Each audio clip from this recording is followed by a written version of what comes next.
আসসালামু আলাইকুম এভরিওয়ান, কেমন আছো সবাই? আশা করছি আল্লাহর রহমতে সবাই ভালো আছো। আমিও আল্লাহর রহমতে ভালো আছি। এই যে দেখো আমাদের আজকের লাঞ্চে কি রান্না করেছি দেখো।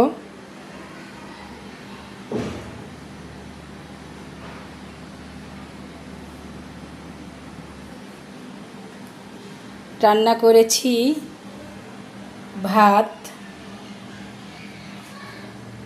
দেখো ভাত রান্না করাটা ঝরঝরে হয়েছে, বেশি নরম না বেশি শক্ত না, ঝরঝরে। এরকম ভাত দিয়ে সব সবজি দিয়ে খেতেই মজা লাগে। এই যে দেখো মসুরের ডাল ভুনা করেছি, টমেটো দিয়েছি,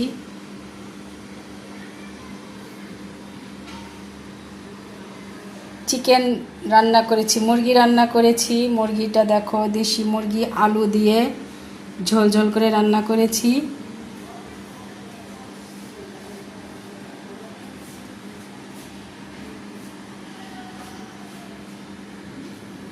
তোমরা এরকম আলু ঝোল দিয়ে রান্না করে খাবে। সব সময় তো আর একই রকম খেলে হয় না, তো ঝোল ঝোল করে আলু দিয়ে রান্না করে খেতে হয়। দেশি আলু দেশি মুরগি রান্না করেছি।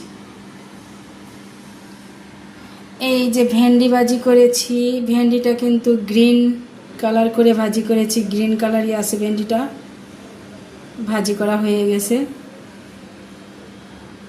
মানে কালারটা গ্রিনই আছে, অথচ আমার ভাজি কিন্তু সম্পূর্ণ হয়ে গেছে। এই যে দেখো সালাদ না থাকলেও, বাসায় সালাদ না থাকলেও পেঁয়াজ দিয়ে সালাদ করেছি। এই যে দেখো পেঁয়াজ লেবু